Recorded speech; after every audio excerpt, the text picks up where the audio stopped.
حضور اکرم صلی اللہ علیہ وآلہ وسلم نے ارشاد فرمایا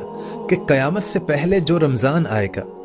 اس میں دنیا والوں کو ایک ایسی خوفناک اور بلند آواز کا سامنا کرنا پڑے گا کہ دنیا کا ہر انسان اس آواز سے ڈر جائے گا، اور ہر کوئی سوچنے پر یہ مجبور ہو جائے گا کہ یہ کس طرح کی آواز ہے، یہ کس کی آواز ہے، لیکن کسی کو بھی اس آواز کے بارے میں کچھ خبر نہ ہوگی کہ یہ آواز کہاں سے آئی ہے۔ اور پھر نبی کریم صلی اللہ علیہ وآلہ وسلم نے ارشاد فرمایا کہ جس سال رمضان میں یہ دردناک آواز سنائی دے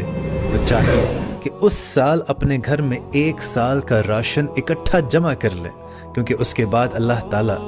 رزق کو دنیا سے اٹھا لے گا، اور یہ رمضان کا مہینہ حضرت امام مہدی کے ظہور سے پہلے آئے گا، اور اس میں خوب سورج گرہن لگا کریں گے، اور آسمان پر کوئی نور سا چمکتا ہوا دکھائی دے گا، اور ملک شام میں مسلمانوں پر ظلم و ستم عام ہو جائے گا۔